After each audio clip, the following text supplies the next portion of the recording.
dish na lulutuin natin ngayon ay isa sa mga ulam na niluluto talaga namin. Ang sinigang na salmon ay talaga namang napakasarap. Tara, lutuin na natin!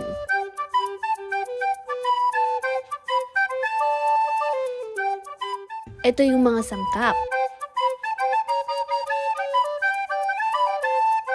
1 kilong salmon head, pechay at kamatis, bawang, sibuyas, luya, pati sinigang mix at sili.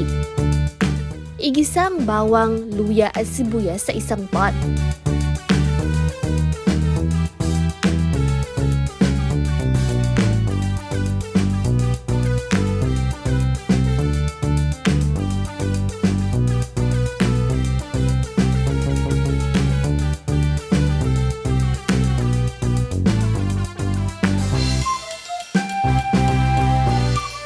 Isunod ang kamatis